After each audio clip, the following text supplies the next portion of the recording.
नमस्कार दोस्तों। I hope बहुत बढ़िया होंगे आप सब। और आज हम बात करने वाले हैं एल्डिहाइड और कीटोन्स चैप्टर को स्टार्ट करने वाले हैं।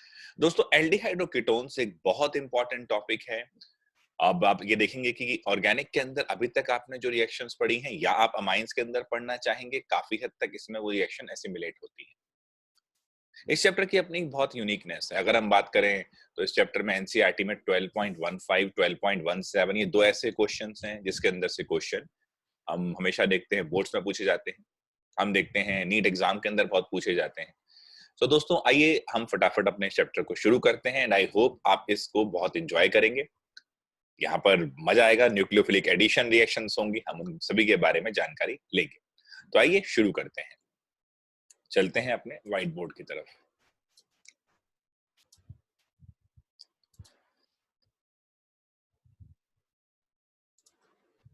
चलिए बच्चों, ये हमारा व्हाइट बोर्ड आता हुआ। चलिए आइए शुरू करते हैं आज का सेशन। तो ये है एल्डिहाइड एंड कीटोन्स नाम का अध्याय। एल्डिहाइड एंड कीटोन्स, हम ये जानते हैं ये कार्बोनाइल फैमिली के दो बंदे हैं। कार्बोनाइल फैमिली का मतलब हुआ बच्चों, जिनके पास देखो, जैसे सिंह साहब एक पगड़ी लगाते हैं, खान साहब एक टोपी पहनते हैं, पंडित जी एक अलग सा साफा पहनते हैं। सो उसी तरीके से जिनके पास ये ग्रुप होता है, सी डबल बॉन्ड, इसको कहा जाता है कार्बोनाइल ग्रुप। तो जिन कंपाउंड्स के पास ये ग्रुप होता है उन्हें कहा जाता है कार्बोनाइल कंपाउंड्स।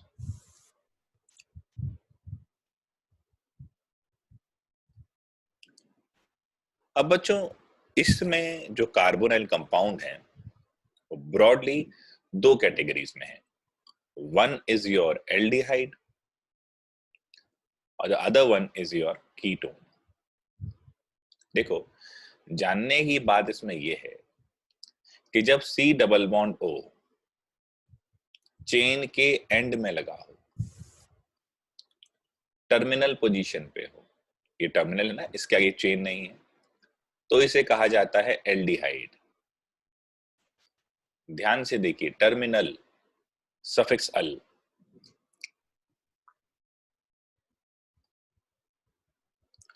टर्मिनल माने end point, end point, terminal suffix al. यहां अगर हम देखें कीटोन्स को, तो ये चेन के कहीं बीच में आता है। ये तो लास्ट पॉइंट जहां पे चेन को एंड कर रहा है। कीटोन ऐसा नहीं करता, ये चेन में कहीं बीच में आ जाएगा। अब बच्चों, जैसे ये हो गया, तो ये हो गया हमारा कीटोन।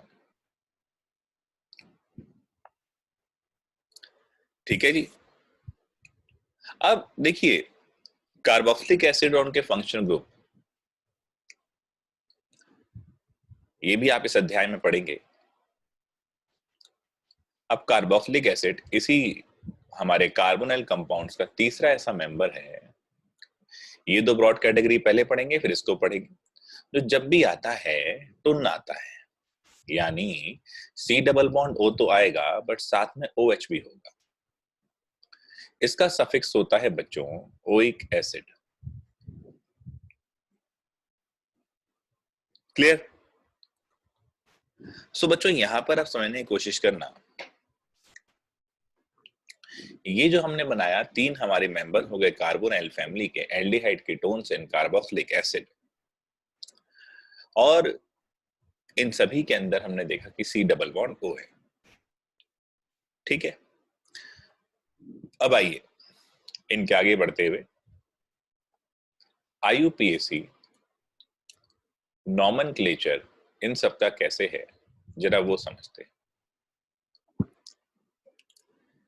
देखो बेटा, एक प्रायोरिटी सिस्टम ध्यान रखना, सबसे ज्यादा COH को प्रायोरिटी देनी है, परंतु कुछ केसेस में COH का प्रीफिक्स यूज हो जाएगा कार्बोक्सी। वो क्या है वो भी आपको केस मालूम पड़ जाएंगे, टेंशन नहीं। और सफिक्स जो है इसका, वो तो ओइक एसिड है ही। अगर CHO की बात करते हैं तो प्रीफिक्स है एल्डो, एल्डिहाइडिक, एन फॉर्माइल, और सफिक्स है इसका अल। सेकंड रैंक है इसके बाद। और थर्ड आपको ध्यान देना है, कीटोन भाई के लिए ऑक्सो, कीटो या कीटॉक्सी, और यहां पर आना है ओन। ये चीजें ध्यान रखना, कुछ भी लगा हो ये प्रीफिक्स की फॉर्म होती है इसकी वजह से। जैसे कि मान लीजिए अगर सीधा सीधा एक फंक्शनल ग्रुप है,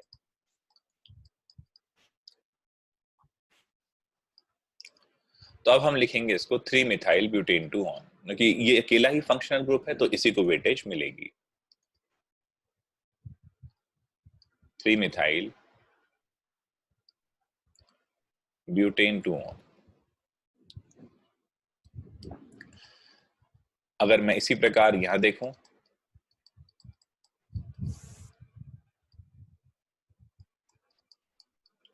तो ये हो जाएगा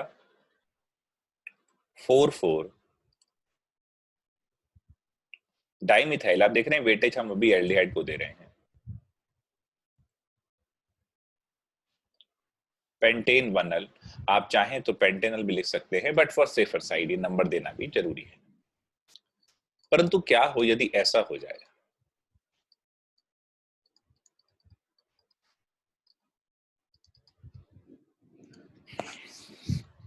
अब ये ध्यान रखिएगा, लास्ट वाले पे एल्डिहाइड, इस पे ये कीटोन है और ये कार्बोक्सिलिक है। तो हम अगर अपने प्रायोरिटी चार्ट से जाएं तो नंबर 1 प्रायोरिटी कार्बोक्सिलिक को दी जाती है, फिर इस एल्डिहाइड को और फिर इस कीटोन को। लेकिन एक चीज ध्यान रखिएगा दोस्तों, जो अगर सीनियर ग्रुप आ जाए तो जूनियर ग्रुप तो प्रीफिक्स ही हो जाएंगे। ये कुछ ऐसा है, मान लो आप एक छोटे से एरिया के डॉन टाइप आदमी हैं, छोटे से एरिया के डॉन टाइप आदमी मतलब गुंडे हैं, और फिर एक पूरे कंट्री का डॉन है। तो जब तक पूरी कंट्री का डॉन नहीं आएगा तो लोग आपसे डरेंगे। अगर आप ही अकेले उस एरिया में घूम रहे हो तो लोग आपसे डरेंगे। तो अगर सिंगल ग्रुप ही अवेलेबल है तो लोग उससे मतलब उसी को प्रायोरिटी देंगे। बट अगर समहाउ उससे ज्यादा, यानी वो डॉन आ जाए, जो पूरे कंट्री का डॉन है वो आ जाए, तो उस केस में क्या होगा? उस केस में जो आप हैं, आप प्रीफिक्स हो जाएंगे। ठीक है, तो कहानी बहुत सिंपल सी है कि जब आपने देखा कार्बोक्सिलिक आ गया तो उसके बाद आपके एल्डिहाइड और कीटोन्स वो क्या हो जाएंगे? वो हो जाएंगे प्रीफिक्स। तो अब यहाँ पर अगर मैं ध्यान से देखूं तो एल्डिहाइड और कीटोन्स के प्रीफिक्स क्या होते हैं दोस्तों? एल्डिहाइड का होता है, जैसे हमने देखा था, एल्डो या एल्डिहाइडिक या फॉर्माइल, और इसका होता है कीटो, ऑक्सो या कीटॉक्सी। तो आप इसका नाम लिख सकते हो, यहां से शुरू करना पड़ेगा, 1 2 3 4। 4 एल्डो, 3 कीटो, ब्यूटेन ओइक एसिड। ये सिंपल सा इसका नाम होता हुआ। डन। चलिए बच्चों,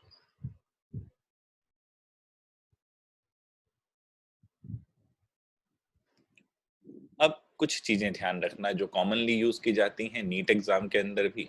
वो क्या है? कुछ कॉमन नेम भी आ जाते हैं ना।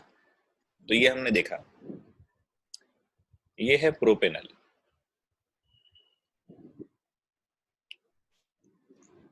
लेकिन इसका एक हम नाम ये भी ले लेते हैं, प्रोपियनल्डिहाइड। ये कॉमन नाम भी रहता है, प्रोपियन अल्डिहाइड, प्रोपियन अल्डिहाइड। ठीक है दोस्तों, ये चीज ध्यान रखना, जो मैं लिखवा रहा हूं इसको प्लीज थोड़ा ध्यान रखिएगा, बिकॉज एग्जाम्स के अंदर ये ज्यादा पूछे चले जाते हैं।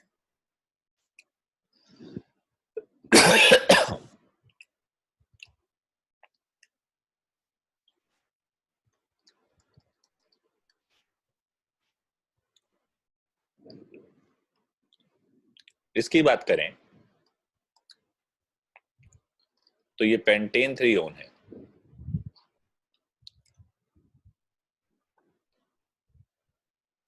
इधर भी इथाइल है, इधर भी इथाइल है।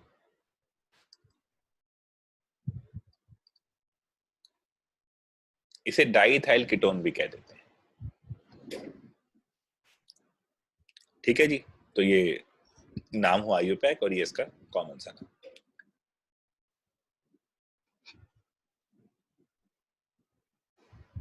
ठीक है बच्चों, कोई दिक्कत तो नहीं? यानी आप देख रहे हैं कि साइड चेन के हिसाब से भी नाम हो जाता है।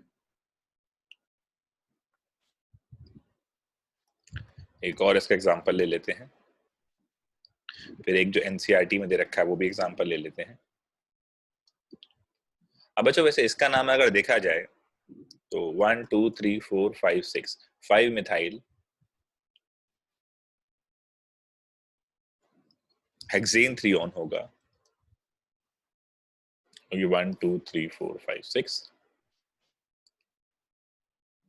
और ये क्या है देखो, आइसो ब्यूटाइल। ये क्या है, इथाइल, और ये कीटोन।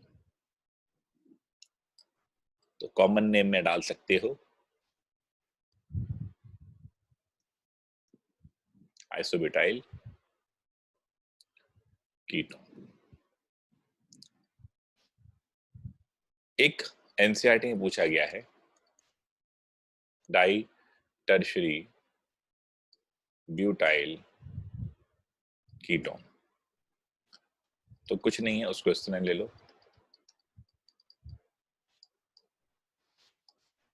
डाई टर्शरी ब्यूटाइल और ये कीटोन। ठीक है दोस्तों, तो ये डाई टर्शरी ब्यूटाइल कीटोन हो गया। तो ये सब चीजें ध्यान रखिएगा। क्लियर है? अब अगर एरोमेटिक के अंदर हो तो क्या होगा? सीधी सी बात है, अगर हमारे पास कोई एल्डिहाइड ग्रुप अटैच हो जाए एरोमेटिक रिंग से, ठीक है, नोट करते चलो, बहुत ही बढ़िया है और आसान है, लेकिन चीजें दिमाग में बैठ जाएंगी। When aldehyde group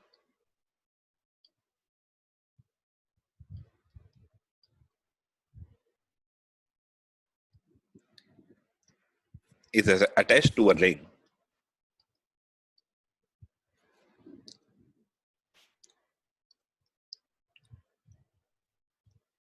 the suffix carbaldehyde is added to the name। ये ध्यान रखिएगा, मतलब हाइड्रोकार्बन का नाम है वो ऐड हो जाएगा। फॉर एग्जाम्पल, अगर ये प्राणी आ जाए तो इसको हम बोल देंगे बेंजीन कार्बल्डिहाइड, और इसको सुंदर और सुशील तरीके से कहा जाता है बेंजल्डिहाइड। एक बात थोड़ी सी जानकारी यहाँ मैं और दे दूं, ये बेंजीन हम जानते हैं, इसके ऊपर अगर CH3 लग जाए तो हम सभी जानते हैं इसको टोलीन कहा जाता है। अगर समहाउ इसमें से एक H हट जाए और प्लस आ जाए तो इसे बेंजाइल कहा जाता है। यानी अगर यहाँ Cl लग जाएगा तो बेंजाइल क्लोराइड, OH लग जाएगा बेंजाइल अल्कोहल। अगर यहाँ पर CH+2 हो जाए तो ये बेंजल है, इसलिए ये बेंजल डिहाइड है। ये थोड़ा ध्यान रखिएगा, इससे आपको बढ़िया रहेगा समझ में आने में। और अगर ये C+3 हो जाए तो ये बेंजोइल है। For example benzoyl chloride. ठीक है, थोड़ा सा इस तरीके से याद कर सकते हो। C=OH आ जाए तो ये बेंजोइक एसिड हो जाएगा, वो एक अलग बात हो गई, बट इस तरीके से थोड़ा सा अपने दिमाग में बैठाए रखना।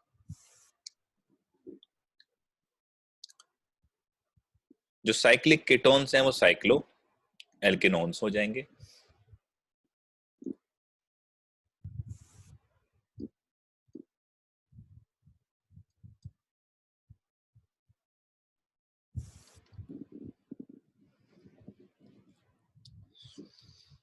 ठीक है जी। और जो एरोमेटिक कीटोन्स होंगे,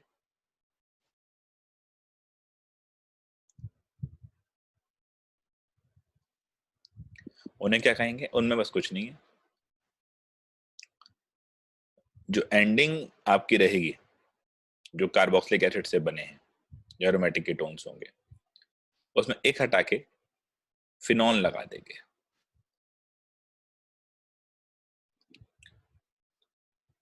जैसे कि ये हो जाए, तो ये क्या हो जाएगा? एसिटोफिनॉल। एसिडिक एसिड होता ना ये, तो एसिटिक एसिड की जगह, आईसी की जगह फिनॉल लगा दिया।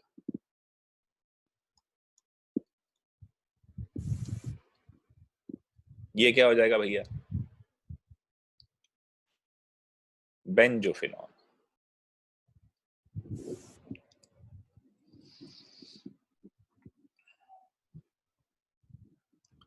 अच्छा, इसका नाम सोचिए।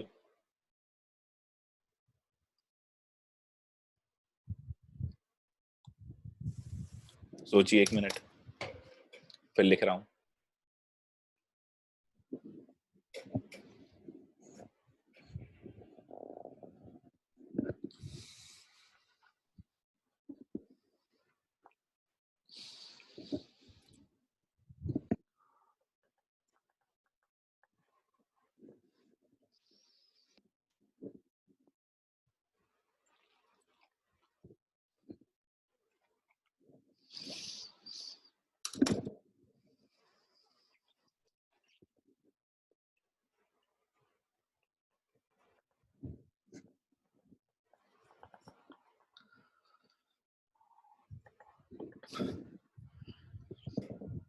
हाँ जी, बिल्कुल सही सोचा, 2 मिथाइल साइक्लोहेक्सेनॉन।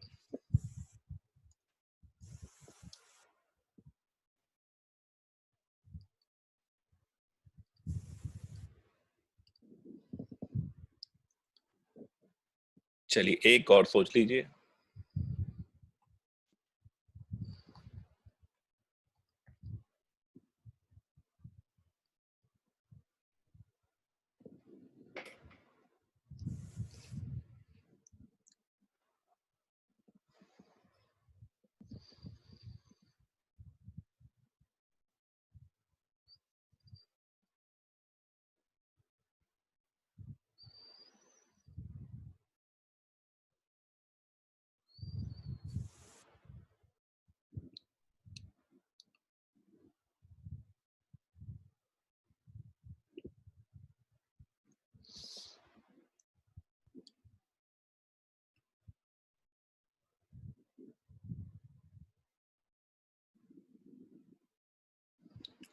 चलिए बच्चों, इसे कहा जाता है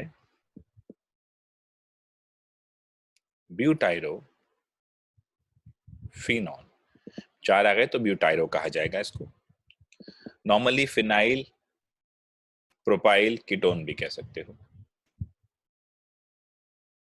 फिनाइल। और इसमें एक चीज ध्यान रखिएगा, ये नॉर्मल है तो एन प्रोपाइल कीटोन ज्यादा अप्रोप्रिएट नाम होगा। तो ये भी ब्यूटेरोफिनॉल नाम हो गया और ये भी हो गया, कोई दिक्कत तो नहीं। फिनाइल प्रोपाइल कीटोन से फिनाइल एन प्रोपाइल कीटोन ज्यादा अप्रोप्रिएट इसलिए हो गया है क्योंकि भैया इसमें देखो ना, आइसोप्रोपाइल भी कह सकता है वो, है ना, ये सब ड्रामे भी कर सकता है, तो ये चीजें ध्यान रखना। अब बच्चों, हमें एक चीज बड़े ध्यान से यहां समझनी है, इनके बॉन्ड के स्ट्रक्चर के बारे में, क्योंकि रिएक्टिविटी उसी की वजह से इसके पास है। जो स्ट्रक्चर है कार्बोनाइल बॉन्ड का, वो बड़ा समझदारी से समझने की जरूरत है। भाई ये स्ट्रक्चर हमारे पास है कार्बोनाइल बॉन्ड का। तो अब एक चीज समझो, ऑक्सीजन बीइंग मोर इलेक्ट्रोनेगेटिव इसको अपनी तरफ खींच के रखने की कोशिश करेगा, तो हमेशा ही कार्बन पे अगर देखा जाए तो स्लाइड पॉजिटिव रहेगा और ऑक्सीजन पे स्लाइड नेगेटिव। इस वजह से बच्चों कार्बन के ऊपर हमेशा एक इलेक्ट्रोफिलिक सेंटर रहेगा। अब यहां एक एनालॉग देखते हैं बड़े प्यार से। सी डबल बॉन्ड सी था, इलेक्ट्रॉन डेंसिटी ज्यादा थी, इस पे जो अटैक कर रहा था वो हमेशा ध्यान से देखो, HBr में H प्लस कर रहा था, H2O में H प्लस कर रहा था। तो पहला अटैक जो हो रहा था इस पे, वो इलेक्ट्रोफिलिक एडिशन में जा रहे थे, यानी पहला अटैक इलेक्ट्रोफाइल कर रहा था।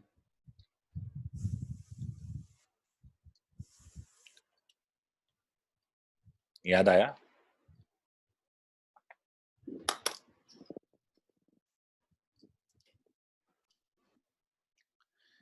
सो एक्सेप्ट, हमने जो एंटी मार्कोनिकॉफ पढ़ा था बच्चों, वहां हमने देखा था फ्री रेडिकल एडिशन है ना? तो एक चीज ये समझनी है। चलिए, लेकिन अगर सी डबल बॉन्ड ओ हो जाए, तो यहां पर जो पहला अटैक होना है, देखो बच्चों, यहाँ पर इलेक्ट्रॉन डेंसिटी ज्यादा थी, एक इलेक्ट्रोफाइल ने अटैक करा। यहां पर क्या सीन है, सी डबल बॉन्ड ओ है, ओ माइनस पे अटैक करना मुश्किल हो जाएगा, क्योंकि यहाँ पे स्लाइड माइनस है और ओ की इलेक्ट्रोनेगेटिविटी ज्यादा है। सी पे जो प्लस है वो इलेक्ट्रोफिलिक सेंटर है, तो वो न्यूक्लियोफाइल को अपनी तरफ बुलाएगा। तो यहां पर पहला अटैक कौन करेगा? न्यूक्लियोफाइल। तो ये न्यूक्लियोफिलिक एडिशन शो करेंगे।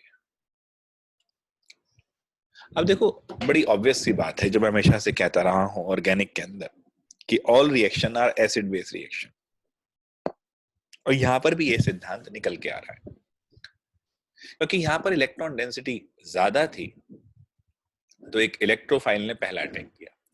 इलेक्ट्रॉन डेंसिटी ज्यादा है, मतलब यहाँ पर ये बेसिक नेचर शो कर रहा है, और अगर ये बेसिक नेचर शो कर रहा था तो इस पे ऑब्वियस सी बात है किसी एसिड ने अटैक करना था, और एसिड कौन था? इलेक्ट्रोफाइल, उसने अटैक करा। यहां पर क्योंकि कार्बन के ऊपर एक इलेक्ट्रोफिलिक सेंटर है, यानी कि आप सोचिए यहाँ पर इलेक्ट्रॉन डेंसिटी कम हो रही है इसके ऊपर, बिकॉज ऑक्सीजन खींच रहा है, तो अटैक करने वाला एक बेस है। क्लियर है बच्चों? कोई दिक्कत तो नहीं? बहुत आसान चीज है ना? यानी न्यूक्लियोफिलिक एडिशन इन रिएक्शंस के अंदर हम लोग देखेंगे। चलिए, आइसोमर्स की अगर आप बात करेंगे एल्डिहाइड एंड कीटोन्स में, तो आपको पता ही है कि एल्डिहाइड और कीटोन्स फंक्शनल आइसोमर्स रहेंगे। चलिए बच्चों, तो अब ज्यादा वक्त जाया करे बगैर हम बात करते हैं अपने अगले सिद्धांत, यानी मेथड्स ऑफ प्रिपरेशन। देखिए, जो मैंने आपको अभी इंट्रो दिया पूरा इस चैप्टर का, तो उससे आपको मोटे तौर पर कुछ बातें क्लियर हुई। पहले क्या क्लियर हुई कि भाई ये हैं क्या, सबसे पहले, फिर इनका आईयूपैक नॉमेनक्लेचर में क्या ध्यान रखना है। बच्चों, बहुत ही सिंपल सिंपल सी बातें हैं। कुछ ऐसे नाम जो नीट पूछ सकता है वो मैंने यहाँ डिस्कस कर लिए। कैसे देखेंगे बेंजल, बेंजाइल और बेंजोइल को?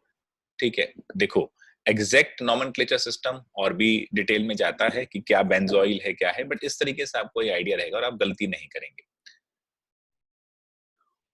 उसके बाद एरोमेटिक कीटोन्स फिनोन्स कहे जाएंगे, एसिटोफिनोन, बेंजोफिनोन, ये मैंने आपको बता दिया। और स्ट्रक्चर के अंदर एक खास बात समझ लेना कि न्यूक्लियोफिलिक एडिशन इसके अंदर होता है। अब हम बढ़ते हैं methods of preparation of aldehydes and ketones. अब वो चीज फिर ध्यान रखिएगा कि किसी एक की प्रिपरेशन दूसरे की प्रॉपर्टी होती है। ठीक है, ये ज्ञान तो मैंने पहले ही दिया आपको। तो अभी तक हम समझते आए थे कि मेथड ऑफ प्रिपरेशन में हमने एल्कोहल के दौरान ये समझा था कि एल्डिहाइड और कीटोन्स को रिड्यूस कर देंगे तो एल्कोहल बन जाएगी। तो अब इसका मतलब ये हुआ कि एल्कोहल को ऑक्सीडाइज कर देंगे तो एल्डिहाइड और कीटोन्स बन जाएंगे। भाई ऑब्वियस सी बात है ना। कोई सीढ़ी नीचे ग्राउंड से चढ़ के आप टॉप फ्लोर तक पहुंच रहे हैं, और फिर उसी सीढ़ी से वापस आ रहे हैं तो टॉप फ्लोर से ग्राउंड पे पहुंच रहे हैं। तो जब आप रिड्यूस कर रहे थे एल्डिहाइड और कीटोन्स को तो एल्कोहल मिल रही थी, और एल्कोहल को ऑक्सीडाइज करेंगे तो आपको एल्डिहाइड और कीटोन्स मिल जाएंगे। तो नंबर 1 आप मेथड लेंगे ऑक्सीडेशन ऑफ एल्कोहल्स। अब बच्चों, सबसे पहले इसमें ले लो विद क्रोमिक एसिड।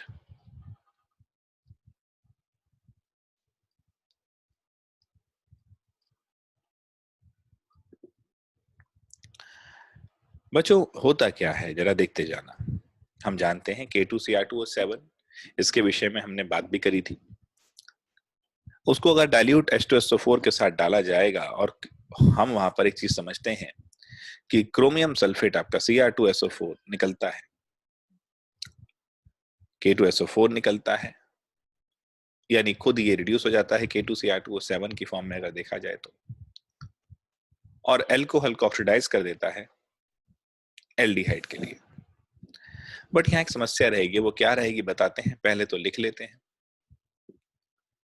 मान लीजिए आपके पास इथेनॉल है, आपने इसमें K2Cr2O7 H2SO4 की प्रेजेंस में डाल दिया है, हल्का फुल्का हीट करा है ताकि रिएक्शन थोड़ी सी फास्ट भी हो जाए और आपके पास एल्डिहाइड मिल गया, और जो बाकी साइड में है उसके हिसाब से बैलेंस करते रहना।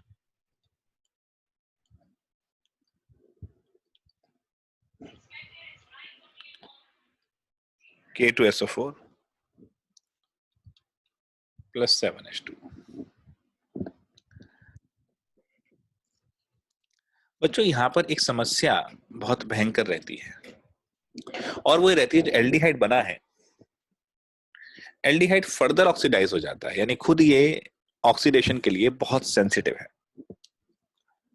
क्यों भैया, इसके पास अपने पास भी लूज करने के लिए एक हाइड्रोजन है। देखो ऑक्सीडेशन को अगर सिंपल टर्म्स में समझा जाए तो जरा एक चीज समझना, हमारे पास ये अल्कोहल था,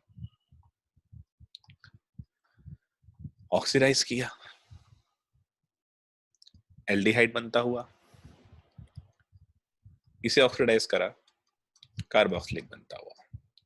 यहां पर कार्बन और ऑक्सीजन के बीच में एक बॉन्ड है, यहाँ पर कार्बन ऑक्सीजन के बीच में दो बॉन्ड है। बड़ी सिंपल सिंपल चीजें समझने की कोशिश करो, और यहाँ पर तीन है, यानी कार्बन हर लेवल पर एक हाइड्रोजन छोड़ता जा रहा है और एक ऑक्सीजन के साथ बॉन्ड बनाता जा रहा है। फर्दर इसको करोगे तो फिर ये CO2 बनने की तरफ जाएगा। अगर आप देख रहे हैं तो हर स्टेप में रिमूवल ऑफ हाइड्रोजन हो रहा है और एडिशन ऑफ ऑक्सीजन हो रहा है, यानी ये सारा ऑक्सीडेशन का ही प्रिंसिपल चल रहा है। क्योंकि एल्डिहाइड्स के पास एक H अभी भी रहता है लूज करने के लिए, तो ये फर्दर ऑक्सीडाइज कर सकते हैं, इसलिए ये बहुत ज्यादा सेंसिटिव होते हैं। सो अगर मैंने इस तरीके से K2Cr2O7 को यूज किया है और ये एल्डिहाइड बनाया है, तो ये फिर फर्दर सेंसिटिव है किसके लिए, ऑक्सीडेशन के लिए। Aldehydes are very sensitive for further, मैं बहुत आराम आराम से चल रहा हूं, इसको बड़े ही आराम से लिखना शुरू करिए। यानी अगर आपने समहाउ एल्डिहाइड बना लिया है तो फर्दर ऑक्सीडेशन के लिए रेडी रहेगा और वो कार्बोक्सिलिक एसिड में चला जाएगा। तो आपके लिए चैलेंज अब ये है कि हाउ टू मैनेज। आगे भी रिएजेंट और आएंगे, PCC देखेंगे जो कि एक अच्छा रिएजेंट है और वो इस फर्दर ऑक्सीडेशन को रोकता है। बट फिलहाल हमारे पास यही है। मान लीजिए आपसे कहता है कि आपके पास और कोई रिएजेंट नहीं है, सिर्फ K2Cr2O7 है, H2SO4 है, अब आपको जो भी करना है इसी के दायरे में करना है। अब आप क्या सोचेंगे? 1 मिनट दिमाग पे जोर लगाइए। ऐसा क्या हो कि आप फर्दर ऑक्सीडाइज ना होने दें, या आप एल्डिहाइड को ही निकाल लें, या कुछ ऐसा प्रोसेस कर लें।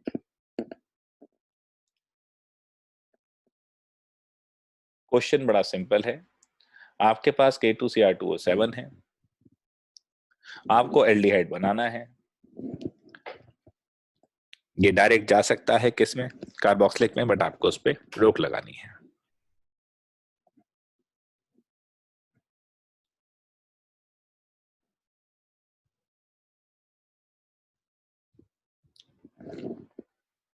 एक मिनट सोचिए।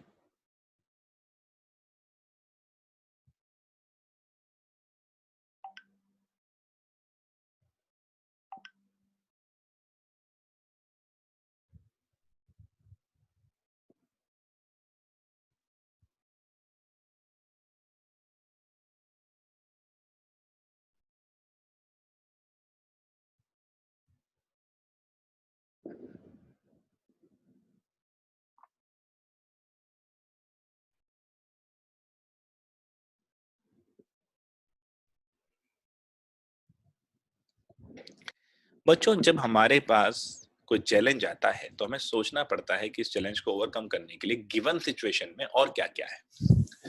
ये मैं आपको फिजिकल के जमाने से कह रहा हूँ कि आप सोचना शुरू करो कि गिवन क्या-क्या है। हमें ये पता है कि अल्कोहल हम यूज कर रहे हैं, एल्डिहाइड बनाना है। एल्डिहाइड भाई साहब फर्दर ऑक्सीडेशन के लिए चले जाएंगे, इसको कैसे रोकें? आपने कहा सर पीसीसी डाल देते, मैंने कहा पीसीसी है ही नहीं। सिचुएशन हमारे पास K2Cr2O7 की है, हमारे पास K2Cr2O7 ही है, अब क्या करेंगे? सवाल तो यहाँ अटकता है। लेकिन अगर हम ध्यान से सोचें तो ये जो अल्कोहल है, इस अल्कोहल का बॉइलिंग पॉइंट एल्डिहाइड से बेटर होगा। यानी एल्डिहाइड का बॉइलिंग पॉइंट अल्कोहल से कैसा है? देखो कम है। तो क्यों कम है भैया? बचपन से जानते हैं ये एच बॉन्डिंग करेगा, जो एच बॉन्डिंग करता है उसका बॉइलिंग पॉइंट बढ़िया होता है। ठीक है, तो अब हम क्या करते हैं, इस रिएक्शन को करेंगे डिस्टिलेशन फ्लास्क में। टेम्परेचर रखेंगे थोड़ा सा ज्यादा, किससे? एल्डिहाइड से, बट अल्कोहल के बॉइलिंग पॉइंट से कम। देखो बच्चों, सीधी बात है ना, अकॉर्डिंग टू कुछ भी लगा लो, अगर आप इस प्रोडक्ट को बनते ही निकाल लोगे तो इसके फर्दर ऑक्सीडेशन का मतलब ही नहीं, और रिएक्शन इसी डायरेक्शन में ज्यादा फास्ट होती चली जाएगी। अकॉर्डिंग टू कुछ भी सोचें, डी शर्टिले सोचें, कुछ भी सोचें, जब प्रोडक्ट बार बार निकालते जाओगे तो ये रिएक्शन बढ़ेगी, रेट बढ़ेगी, यानी एल्डिहाइड बनता जाएगा। तो हमें सिंपली एक काम करना है,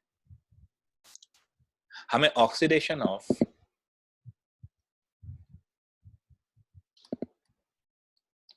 प्राइमरी अल्कोहल, देखो सेकेंडरी पे तो ये समस्या नहीं है ना, क्योंकि वहां पर तो एच नहीं बचेगा फर्दर ऑक्सीडेशन वाला।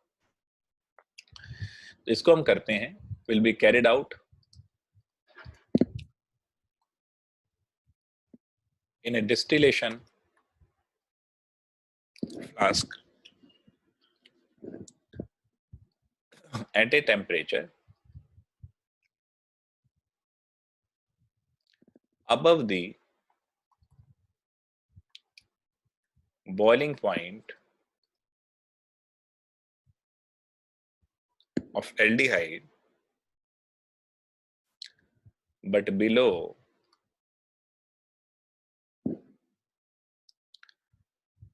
that of the alcohol.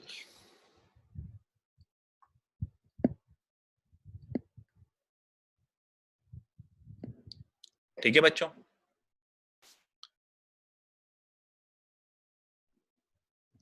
तो ये चीज ध्यान रखना, इस चीज को यूज कर देते हैं। सर कीटोन के लिए ये नहीं चाहिए बेटा, कीटोन पे फिर एच नहीं है ना, तो कीटोन फर्दर ऑक्सीडाइज नहीं होते, क्योंकि पहले एच हटेगा तभी तो, देखो कोई चीज हटेगी तभी तो एडिशन होगा। जब सीट खाली नहीं होगी तो भर बैठेगा कौन उस पे जाके, है ना। अब यहाँ पर एक चीज ध्यान रखना, जोन्स रिएजेंट किसे कहते हैं? रिएजेंट के नाम नीट के पॉइंट ऑफ व्यू से बहुत इंपॉर्टेंट है। ये है a dilute solution of CrO3 in dilute H2SO4। तो बच्चों ये क्या करता है, ये सेकेंडरी अल्कोहल को कीटोन में चेंज करता है। Secondary alcohol to ketones without affecting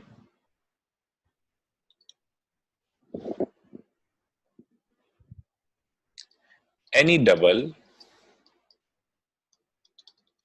और triple bond. Generally KMnO4 double bond को इफेक्ट कर देगा, ठीक है। तो ये चीज ध्यान रखना, तो आपको ये समझ में आ जाएगा आराम से कि डबल और ट्रिपल बॉन्ड से कोई पंगा नहीं, वैसे चलता है।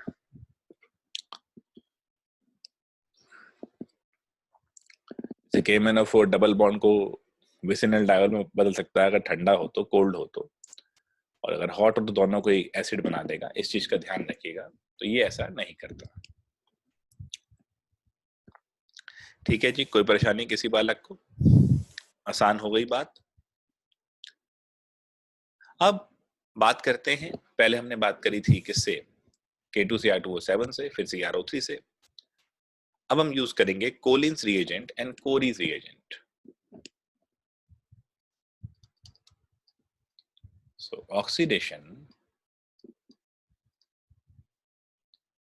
of alcohols by Collins oblique Cory's reagent। अब बच्चों यहां पर क्या है, प्राइमरी और सेकेंडरी अल्कोहल बहुत आराम से कोलिन्स रिएजेंट से रिएक्ट कर देते हैं। और कोलिन्स रिएजेंट है क्या सर, बता देते हैं बच्चों। और ये रिएजेंट प्लीज याद रखना, नीट के अंदर डायरेक्ट पूछेगा। तो कोलिन्स है आपका, देखो ये क्या है सर, पायरिडीन।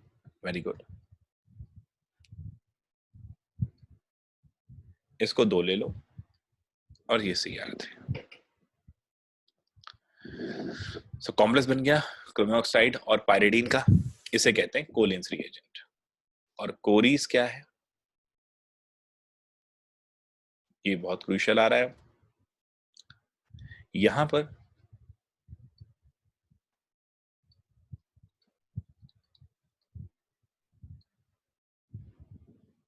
ये पायरिडीनियम हो गया, क्लोरो क्रोमेट, तो हम इसको बोलेंगे पायरिडीनियम। ये ध्यान से रखना, पूरा स्ट्रक्चर बताया है, पायरिडीनियम क्लोरो क्रोमेट। क्या हुआ बेटा, ये PCC। कोई दिक्कत है इसके अंदर, बड़ा ही आसान concept.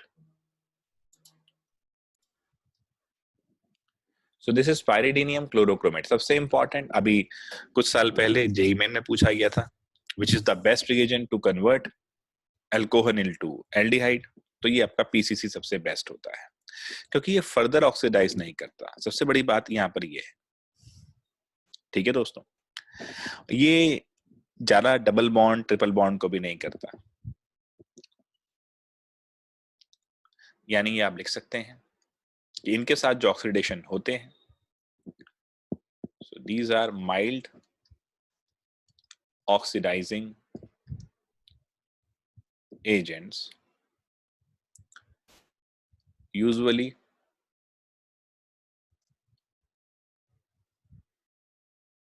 carried out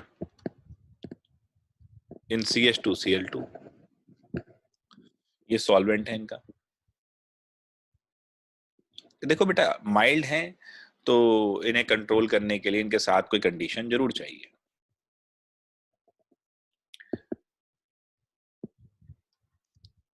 do not oxidise, क्योंकि बेटा माइल्ड हैं तो ये आगे नहीं लेके जाएंगे।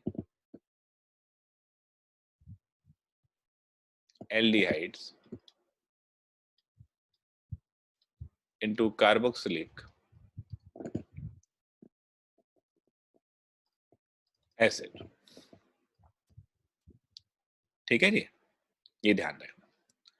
अच्छा सर, डबल और ट्रिपल बॉन्ड पे क्या करते हैं? कुछ इफेक्ट नहीं करते, बेचारे वैसे ही माइल्ड हैं।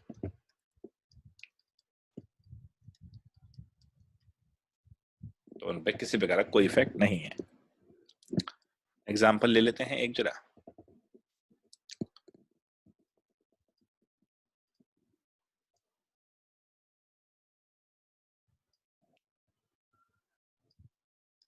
इसमें डाल दिया मैंने PCC एंड वही CH2Cl2 मीडियम है।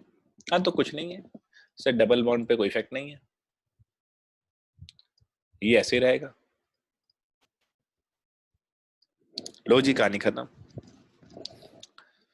ठीक है बेटा, जैसे ये डबल बॉन्ड आता है ना, तो इसका एक थोड़ा नाम होता है, सिनामाइल अल्कोहल इसे कहा जाएगा, और सिनामाइल्डिहाइड इसे कहा जाएगा। ये नाम कॉमन है, थोड़ा ध्यान रखिएगा। अगर वो दे देता है आपको नीट के एग्जाम में, तो ये चीजें आपको समझनी है। सिनेमल्डिहाइड।